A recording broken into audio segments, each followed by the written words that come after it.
We got a showdown in the lightweight division.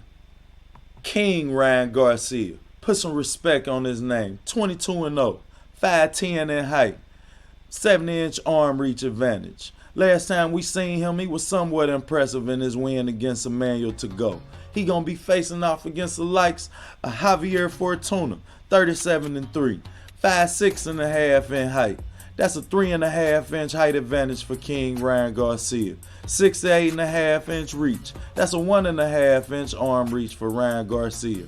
Javier Fortuna's 3 losses was the JoJo Diaz, whom we seen lose to Devin Haney, Robert E-Bunny Easter Jr., Ohio's own, most title defenses at 140 till this day. And we all know about his loss to Jason Sosa.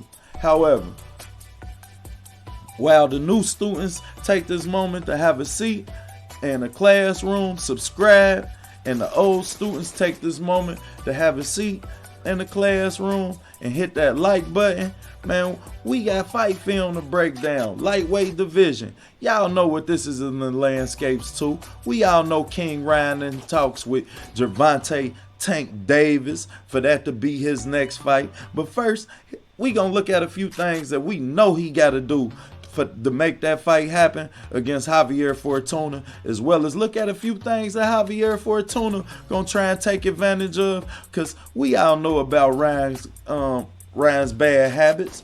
But in the meantime, let me tell y'all where to find us at, man.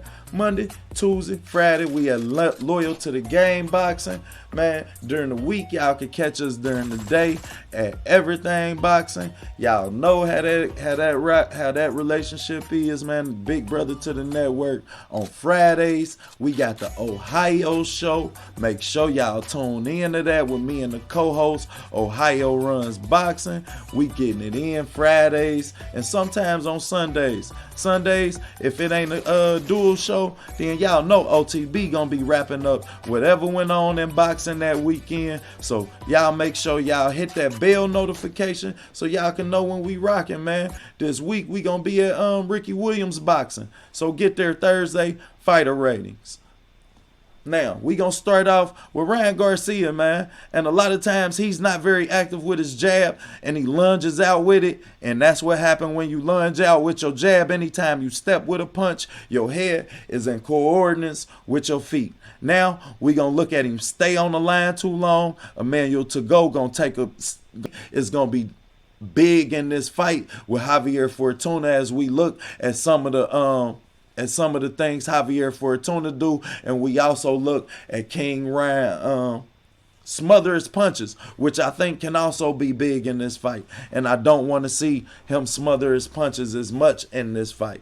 But while we look at those freeze frames before we get into Javier Fortuna, we're going to look at this short left uppercut, which we know how Ryan puts the glasses on. He don't have a lot of puts the earmuffs on. He don't have a lot of head movement. We see Robert E-Bunny Easter eat that left short hook, so we know he'll be there. However, Javier Fortuna gets caught on the line a lot, and he looks to exchange. He wins this exchange with Robert Easter Jr., but with Ryan Garcia being a bigger puncher and the faster hands, can allow him to really land some punches. But his ability to stay on the line is what I have a problem with. He doesn't have a very active jab. He's an active fighter, however, meaning he'll always respond to pressure.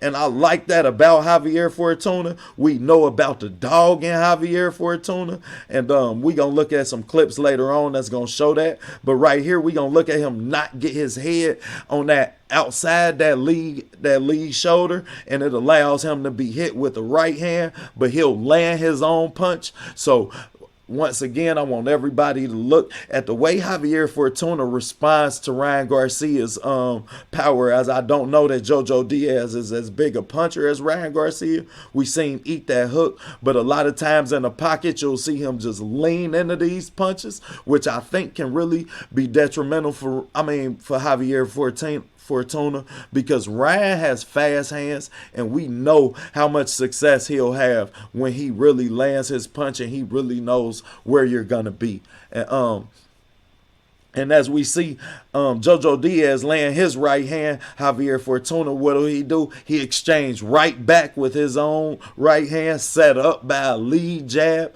And you see the bulk of Javier Fortuna's punches in ones and twos, and then he stays on the line. And this is what's going to be big for him. So multiple punch combos is something, combinations is something that I really think that could be big for him. And in this clip, we just going to look at his ability to do anything to win and land his punch as he grabs Robert Easter Jr. by the back of his head and lands 3 or 4 straight right hands. But as we look at him sit on the line and exchange his punches, I feel like that's going to be what's going to be the detriment to him in this fight, and Ryan Garcia will be the bigger puncher. And we look at this awkward punch by Robert Easter Jr. and an identical punch by Ryan Garcia, which I think you could see in this fight and you will see in this fight. So I don't go as big as picking fights as much as my job is to show you all what I know we're going to see as we look at the TWT outro. And I want you all to get to all of those networks. And because OTB is there. We all work. You understand? The whole winning team, man. You can catch me at any one of these sites. We got boxing matchups with Dwayne Freeman, Yoda Wise, Crush Nation. Shout out to T. Y'all know about G5, Quee, and Ricky Williams boxing. I told y'all earlier we gonna be over there for fighter ratings. Just Do Boxing, the brother. Then y'all know about OTB, man. We working, man. Salute to Ashley's Corner. Y'all go ahead and subscribe. Man, Tay, man, the whole winning team, man, we big working.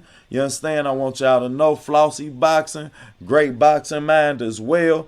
Man, Mike Biggs Boxing. You understand, man? The whole TWT. Y'all go ahead and subscribe to those channels because OTB making appearances everywhere. Man, y'all know how we rock over here. But as I was saying, in contrast to the Ryan Garcia fight, I got Ryan Garcia winning this fight. However, I'm not really too big on picking fights. You understand? I don't gamble, so I'm not really too big on picking fights. You take the pick that I have with the film knowledge that I give you and the grain of salt that you take with that. However, my job is to show you what I know you gonna see. And as long as I do that, then it was a successful film watch to me. So, with that being said, man, I appreciate y'all. We got Usyk Joshua film dropping. That's gonna be dropping early this week. What else we got? We gonna be doing Clarissa Shields, Savannah Marshall. We gonna try and push women's boxing where we know it should be. So y'all know we gonna take care of them undisputed fights and Clarissa Shields, Savannah Marshall, and as well as Ohio's own Alicia Baumgartner and Michaela Mayer, which is really the fight that I'm looking forward to the most. As well as we know that Ryan Garcia is already in talks with Gervonta Tank Davis for that to be the next fight that those two make happen. So I look forward. It's a great time to be a boxing fan, y'all. Man, don't get me wrong when I say tune in, tap in. Fighting is a sport. Eat that shit up. Class is dismissed. Like, subscribe, and hate. All of the above. But in the meantime, we gonna let y'all get back to it. We kind of crash course this video unless it's an undisputed fight or a big fight with high magnitude. We gonna try and keep it under 12, maybe 10, 12 minutes for y'all, man. And y'all can let me know in the comments if y'all prefer the longer videos, because for the Usyk Joshua fight, that will be an extended video. I'm telling you now, I don't know whether to do a 2-part series on each individual fighter or whether to wrap them both up. But we gonna wrap this class session up. Class dismissed.